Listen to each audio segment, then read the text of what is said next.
La paracha de la semaine, tous les secrets du monde sont dans la Bible, sont dans la Torah. La section biblique de la semaine qui donne la vie à tout ce qui se passe dans le monde s'appelle Chaye Sarah, la vie de Sarah. Mais curieusement, paradoxalement, elle ne parle que de la mort de Sarah. Elle commence à nous raconter que Sarah est morte à 127 ans. Elle avait une crise cardiaque en apprenant que son fils Isaac Yitzhak avait presque été sacrifié sur l'autel. Et puis bien sûr, l'interdit du sacrifice de Yitzhak, c'est l'interdit de tous les sacrifices humains qui commencent à cette époque, grâce à Abraham, qui a reçu l'interdiction de Dieu de sacrifier son fils. Et c'est la fin des sacrifices humains, c'est l'entrée dans la civilisation, comme l'a dit un grand philosophe. Et donc, curieusement, cette paracha qui s'appelle La vie de Sarah commence à parler de sa mort. Ensuite, le Zohar, le livre de la Kabbale, explique que Sarah, c'est une allusion au corps, que Abraham, c'est une allusion à l'âme, pour nous dire que seul le corps meurt, ce corps qui est composé de 4 éléments. C'est la raison pour laquelle la Torah nous précise qu'il a été enterré à Kiryat Arba, la caverne des 4. C'est une allusion aux 4 éléments qui composaient le corps. Cette caverne des 4 se trouve, nous dit la Torah, à Hebron, Hébron, dont la racine est le mot chaver, mechouba, chibour, qui veut dire uni. Lorsque les 4 éléments étaient unis, le corps était vivant. La Torah continue en disant que la caverne des 4 se trouve à Hebron, dans la terre de Canaan, pour nous dire que maintenant, ces 4 éléments vont se dissoudre dans la terre de Canaan. La Torah continue en disant que Abraham s'est élevé de la face de sa mort. C'est une curieuse tournure sémantique et poétique pour nous dire que l'âme continue de vivre, et puis ensuite que Abraham a pleuré Sarah parce que l'âme pleure le corps avec lequel elle garde un lien après la mort, et c'est grâce à ça qu'il y aura un jour la résurrection des morts, grâce à ce lien que l'âme entretient toujours avec le corps. Et on sait que les grands maîtres du judaïsme, les grands prophètes, les grands tzadikim, reçoivent toujours l'enseignement par l'âme d'un maître qui a quitté ce monde et qui redescend pour leur enseigner les secrets de la Torah, puisque maintenant il est dans le monde de la vérité. C'était ainsi que tous les rabbis de Loubavitch ont toujours appris les secrets de la Torah avec leur maître qui était décédé. Et en général, les grands kabbalistes comme Yitzhak Luria apprenaient les secrets de la Torah avec le prophète Élie, le Baal Shem Tov avec le prophète Achia de Shiloh, qui était le maître du prophète Élie, etc., etc. Mais enfin, revenons à cette question. Comment se fait-il que cette paracha Chaye Sarah, qui veut dire la vie de Sarah, eh bien, elle ne parle que de sa mort. Ensuite, elle parle de l'achat de la tombe de Adam et Ève, Adam et Chava, Adam et Ève. La Torah nous raconte dans cette paracha que Abraham a négocié, il a marchandé avec les habitants du pays pour acheter à tout prix la tombe de Adam et Ève pour y enterrer Sarah. D'ailleurs, lui, plus tard, il y a été enterré aussi, beaucoup plus tard. Car si Sarah a vécu 127 ans, Abraham a vécu 175 ans. Donc il a été enterré beaucoup plus tard, mais à cet endroit, aux côtés de Adam et Ève. Et puis, donc, la Torah nous raconte l'enterrement, l'achat de la tombe. Ensuite, on continue à nous parler du deuil de Sarah. La Torah s'appesantit sur le deuil de son fils unique, Isaac, Yitzhak, en disant qu'il n'a réussi finalement à se consoler du deuil de sa mère que lorsqu'il s'est marié avec Rivka, Rebecca. Et puis ensuite, la Torah continue à dire que Abraham, quelque part, il a trahi Sarah, puisqu'il s'est remarié avec Agar, son ancienne concubine, que Sarah avait chassée dans le désert avec son fils Ishmaël. Et dès que Sarah n'est plus là, Abraham, il trahit la mémoire de Sarah, il va de nouveau se marier avec Agar. Il la reprend comme femme unique cette fois. Il aura avec elle de nombreux enfants. Donc on se dit, mais ça n'a rien à voir véritablement avec la vie de Sarah. En plus, c'est Yitzhak, leur fils, qui avait été chercher Agar en Égypte pour la ramener à son père. Donc c'est une double trahison, pas seulement le père, mais aussi le fils. Et puis ensuite, la Torah nous parle de la mort d'Abraham, de l'enterrement d'Abraham. Voilà, ça n'a pas l'air d'une paracha très gaie. Et elle nous dit que Yitzhak en premier et Ishmaël en deuxième, les deux fils d'Abraham. Yitzhak qui est l'ancêtre de la civilisation juive, Ishmaël qui est l'ancêtre de la civilisation arabo-musulmane, l'ancêtre spirituelle bien sûr, hein, car tous les peuples ont été mélangés. Mais enfin, nos deux civilisations brillantes, la grande civilisation arabo-musulmane et la grande civilisation juive, voilà, une qui est très grande en quantité, l'autre plutôt en qualité. Mais bon, nous savons que chaque être humain possède une étincelle de Dieu en lui-même, quelle que soit sa couleur de peau. L'âme, comme l'a dit le rabbi de Lubavitch, un jour, un noir converti, un africain converti, l'âme n'a pas de couleur. C'est une parcelle de Dieu qui, bien sûr, est au-delà de toutes les couleurs du monde. C'est pour ça que le racisme, bien sûr, est formellement interdit par la Torah. En tout cas, à la fin de la paracha, on nous parle de l'enterrement d'Abraham. On nous dit que Yitzhak est passé en premier pour l'enterrement d'Abraham, que Ishmaël l'a suivi. Et puis ensuite, la Torah continue à nous parler de la grandeur d'Ishmaël, l'ancêtre de la civilisation arabo-musulmane, que 12 princes sont descendus de lui et qu'il s'est épanoui à la face du monde entier, à la face de tous ses frères. Alpene Chol Chav Nafal, à la face de tous ses frères, il s'est épanoui ou il s'est épandu. Alors véritablement, puisque Sarah avait chassé Ishmaël dans le désert, elle avait chassé Agar, toute la Torah nous parle finalement d'une espèce de trahison envers Sarah. Comment est-il possible que cette paracha porte le nom de Chaye Sarah, la vie de Sarah?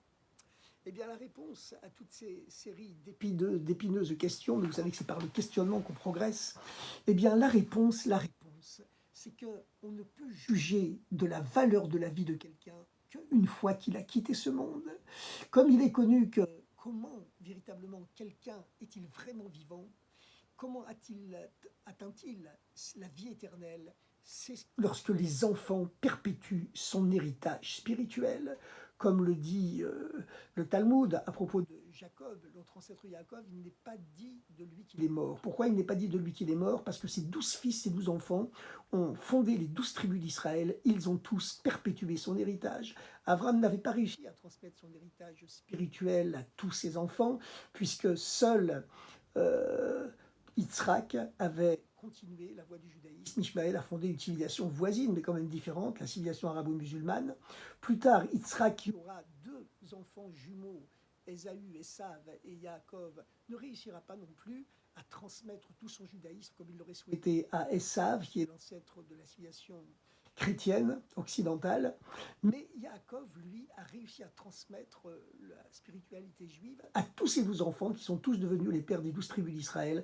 C'est la raison pour laquelle, alors qu'on dit que la Bible raconte qu'Abraham est mort, que Yitzhak est mort, la Bible ne dit pas que Yaakov est mort. Parce que comme sa descendance est vivante, elle perpétue son héritage spirituel personnel, eh bien, lui aussi, il est éternellement vivant. Donc, il faut savoir une chose, c'est que c'est seulement après la mort d'un être humain qu'on peut voir véritablement si sa descendance lui est fidèle, si elle-même lui est supérieure. Un père n'est jamais jaloux de son fils, une mère non plus, de sa fille, ni de son fils d'ailleurs. Et c'est seulement donc après qu'on peut arriver à cette notion de vie éternelle et qu'on peut juger de la véritable valeur de la vie de quelqu'un. Or, c'est ce qui se passe dans la paracha de cette semaine. Parce que Abraham et Sarah étaient un couple qui s'entendait merveilleusement bien entendu. D'ailleurs, Abraham avait intérêt à ne pas contredire Sarah, puisque lorsque Abraham s'était opposé à la volonté de Sarah, qui voulait chasser Ishmaël et Agar, sa mère, dans le désert, eh bien Abraham s'y était opposé. Il ne voulait pas, c'était son fils aîné après tout, même s'il était d'une concubine. Eh bien Dieu est intervenu pour donner raison à Sarah en disant à Abraham, elle est plus grande prophétesse que toi, ne t'inquiète pas, Ishmaël sera également l'ancêtre d'un très très grand peuple. Donc Abraham devait écouter Sarah. Très bien, très bien. Mais pourquoi, à la fin de cette paracha, il reprend la rivale de Sarah et comme il semble trahir sa mémoire? Enfin, en réalité, il y avait une différence plus profonde entre Abraham et Sarah. C'est que Abraham, c'est le père, pas seulement du peuple juif, c'est le père de la civilisation arabo-musulmane, mais c'est aussi le père de toutes les spiritualités humaines.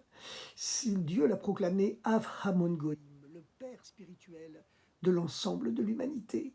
Tandis que Sarah, elle n'est la mère que du peuple juif, exclusivement du peuple juif.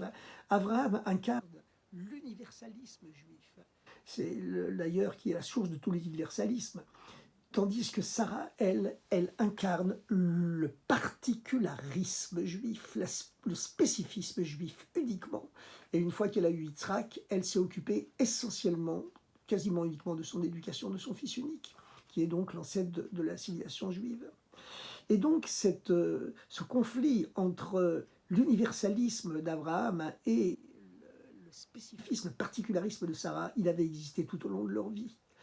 Mais justement, après la mort de Sarah, eh bien, se dévoile brusquement la victoire posthume de Sarah sur Abraham, la victoire du particularisme juif sur l'universalisme d'Abraham. Bien sûr, les deux sont complémentaires, il faut les deux. Mais néanmoins, lorsqu'on n'a pas le choix et qu'il faut choisir, c'est le particularisme juif qui l'emporte malgré tout sur son universalisme, bien que l'universalisme, évidemment, soit très respectable et très très important. Et on voit cela, et c'est la raison pour laquelle Abraham s'est battu, a marchandé, a insisté pour acheter pour sépulture pour sa femme Sarah, la tombe d'Adam et Ève, car Adam et Ève, Adam et Chava en hébreu, sont les parents, le père et la mère de l'ensemble de l'humanité. Ils sont les parents de l'universalisme de toute l'humanité, bien sûr, jusqu'à la fin des temps. Mais lorsque Abraham a acheté la tombe d'Adam et Ève pour y enterrer Sarah, la mère du particularisme juif, il a opéré le transfert de la paternité, de la propriété de la tombe d'Adam et Ève, de l'humanité à l'exclusivité du peuple juif. À partir du moment où Abraham a acheté à prix d'or, après un dur marchandage, la tombe de Adam et Chava pour Sarah, qui est la mère du particularisme juif, cela signifie que dorénavant, la tombe d'Adam et Ève n'est plus le patrimoine de l'humanité. La tombe d'Adam et Ève devient le patrimoine exclusif du peuple juif. C'est lui qui en est le propriétaire, c'est lui qui est le véritable descendant spirituel de Adam et de Chava, et personne d'autre ne peut s'y opposer. Ni l'UNESCO, même si l'UNESCO, l'ONU, proclame que la caverne des quatre, où sont enterrés Adam et Ève, Abraham et Sarah, c'est un patrimoine universel, ils peuvent le faire, mais néanmoins, la propriété en est uniquement au peuple juif, et c'est cela le secret de cette bataille d'Abraham pour acheter à prix d'or la tombe de Adam et Ève pour signifier que l'héritage d'Adam et Ève, eh bien, l'héritage de l'universalisme, revient uniquement au peuple juif. On voit encore cette victoire posthume du particularisme juif de Sarah sur l'universalisme d'Abraham. C'est que on le voit encore dans la façon dont le fils unique de Sarah, Yitzhak, a épousé Rivka. Lorsque Sarah était morte, eh bien, il y avait 3 miracles auparavant qui planaient sans arrêt au-dessus de sa tente, un nuage qui l'ombrageait, les lumières des bougies de Shabbat, elles brillaient d'une semaine à l'autre, d'un Shabbat à l'autre, et la pâte, malgré la chaleur écrasante du désert, ne tournait jamais. Tous ces 3 miracles avaient disparu lors de la mort de Sarah, et ils sont tous 3 revenus lorsque Yitzhak a épousé Rivka. Et Rivka s'est consolé de la mort de sa mère lorsqu'il a amené... Yitzhak s'est consolé de la mort de sa mère lorsqu'il a amené Rivka, son épouse, dans sa tente. C'est la Torah qui le dit en toutes lettres. Il s'est consolé du deuil de sa mère seulement lorsqu'il a épousé Rivka et qu'il l'a amenée dans sa tente et qu'elle est devenue sa femme. Mais cela signifie qu'il a eu une révélation, que Rivka était véritablement l'égale, l'image même de sa mère, qu'elle avait la même dimension, la même grandeur spirituelle qui lui attirait les mêmes miracles. Et c'est la raison pour laquelle c'est encore une fois la victoire posthume de Sarah d'avoir eu une belle-fille qui possédait la même grandeur qu'elle, au point que Yitzhak voyait l'image de sa mère dans les yeux de sa femme, Rivka. Et puis, à la fin, bien sûr, la Torah nous dit qu'Abraham s'est remarié avec Agar, qu'il a eu plusieurs enfants avec elle. On l'appelle le Ketura, qui veut dire l'encens, parce que véritablement, c'est également elle, Agar, une femme d'une très très grande spiritualité. Hein. C'était la fille du pharaon qui avait abandonné toutes les idoles de son père pour suivre ce nomade dans le désert qui était Abraham. C'était une femme, Agar, éprise de spiritualité. Elle avait une véritable grandeur qui ne pouvait pas se comparer à celle de Sarah, bien sûr. Elle n'était que la servante de Sarah, mais quand même, elle avait consenti un grand sacrifice en suivant Abraham dans le désert. Et c'est pourquoi Abraham l'a réépousée après la mort de Sarah. Mais ils ont eu ensemble, Abraham et Agar, plusieurs enfants, de nombreux enfants. Mais il est écrit dans la Bible, dans la Torah, à la fin de cette paracha de la vie de Sarah, que tous les enfants qu'il a eus avec Agar, après la mort de Sarah, il les a envoyés vers l'Orient en leur donnant des cadeaux, beaucoup de cadeaux, des cadeaux spirituels bien sûr, c'est-à-dire des messages spirituels pour l'ensemble de l'Orient et de l'Extrême-Orient, qui ont donc été influencés par la spiritualité, le judaïsme d'Abraham et de Sarah. Mais son héritage véritable, total, spirituellement parlant bien sûr, et matériellement aussi, il l'a légué uniquement à son fils Yitzhak. Donc on voit encore une fois la victoire posthume de Sarah qui voulait que seul son fils Yitzhak reçoive la totalité de l'héritage matériel et spirituel de Abraham.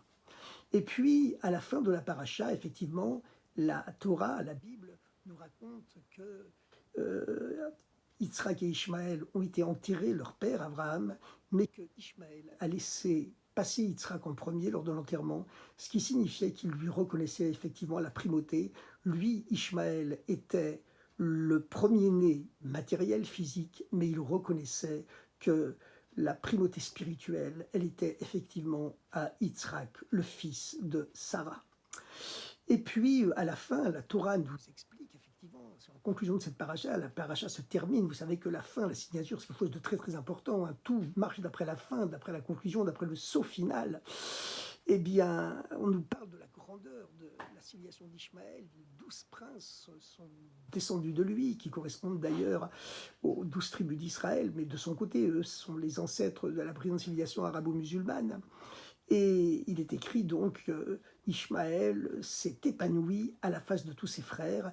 Mais pour dire le mot épanoui, la Torah, dans le texte hébraïque originel, nous donne une curieuse tournure. Elle écrit, et ce sont les derniers mots de la paracha, le saut final véritablement qui l'emporte sur tout le reste, Al pene chol echav nafal, à la face de tous ses frères, Ishmaël s'est épanoui.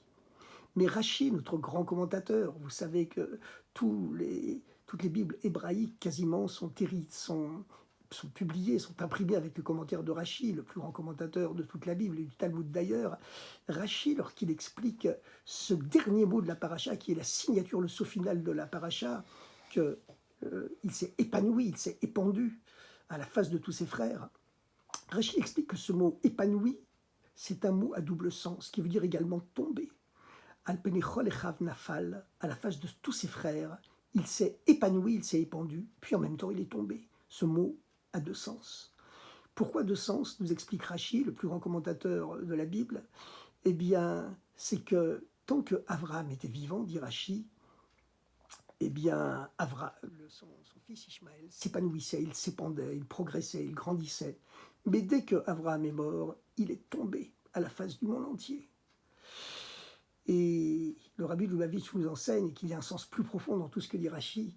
Qu'est-ce que ça veut dire que tant qu'Abraham était vivant, Ishmaël s'épanouissait, il s'épandait, il grandissait, mais que dès qu'Abraham est mort, Ishmaël est tombé, al pene chol echav, à la face de tous ses frères humains, de toute l'humanité, il est tombé.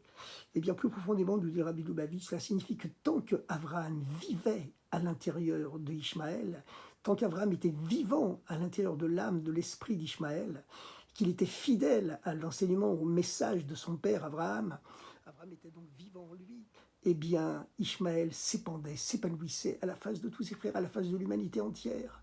Mais il fallait pour cela qu'il reconnaisse effectivement, qu'il laisse la primauté à Yitzhak, que lui, il n'était que le premier-né physique, matériel, et que Yitzhak était le véritable héritier spirituel, et que lui était le fils uniquement de Agar, que la Torah définit en disant d'elle qu'elle était la servante d'Abraham, et la servante de Sarah, surtout la servante de Sarah. Lorsque Sarah avait chassé Agar dans le désert une première fois, un ange était apparu à Agar, lui avait demandé, alors qu'elle était en train de mourir de soif dans le désert, l'ange lui avait demandé « D'où viens-tu et où vas-tu, Sarah, servante, non pas Sarah, mais Agar, servante de Sarah ». Ça veut dire que son identité, c'était d'être la servante de Sarah. Donc lorsque Ishmaël reconnaît que toute sa grandeur spirituelle et matérielle également, vient du fait qu'il est uniquement le fils de Agar, la servante de Sarah, eh bien à ce moment-là, sa grandeur s'épand parmi tous ses frères, à la face de l'humanité entière, et c'est vraiment une grande civilisation qui grandit. Mais s'il se révolte contre l'héritage d'Abraham, et qu'il refuse que la primauté l'héritage spirituel de Abraham soit essentiellement à Yitzhak, à ce moment-là, à la face de tous ses frères, à la face de l'humanité entière, il tombe. Et donc, nous espérons bien sûr que Ishmaël ne va pas tomber, qu'il va s'épanouir, qu'il va reconnaître la primauté de Yitzhak, qu'il va reconnaître que Dieu a donné la terre d'Israël uniquement au peuple juif, que la caverne des quatre où sont enterrés les quatre couples pères du monde, Adam et Ève, Adam et Chava, Abraham et Sarah, plus tard Yitzhak et Rivka, Isaac et Rebecca, plus tard encore Jacob et Léa, Yaakov et Léa, eh bien, donc tous les descendants d'Ishmaël, tous les arabo-musulmans du monde, hein, le bon Dieu, le Messie va venir pour l'ensemble de l'humanité, il va porter la paix et le bonheur à l'ensemble de l'humanité, puisque tous les êtres humains sont créés à l'image de Dieu, quelle que soit leur couleur de peau, leur race et leur religion. Eh bien, il faut pour cela qu'ils reconnaissent que la terre d'Israël appartient au peuple juif, que l'héritage d'Abraham a été à Yitzhak, et c'est comme ça qu'eux aussi s'épandront et seront respectés à la face de toute la terre, et que ne s'accomplira pas sur eux le deuxième sens du mot qui conclut toute la paracha de cette semaine, Al Penechol Chav, à la face de tous ses frères. Nafal, il est tombé. Donc chacun se relève et que le Messie vienne tout de suite. Vous savez qu'on a tous une étincelle du Messie en lui, hein, qu'on soit chinois, américain, russe, esquimau, africain. Eh bien, une étincelle du Messie est présente dans tous les êtres humains. Et lorsque chacun dévoile cette étincelle du Messie qui est en lui, eh bien, toutes ces étincelles messianiques, elles se concentrent, se cristallisent sur un être humain qui sera le Messie lui-même, qui apportera la paix et le bonheur, la lumière, la tolérance à l'ensemble de l'humanité. Bonne continuation à tout le monde et surtout de grandes bénédictions.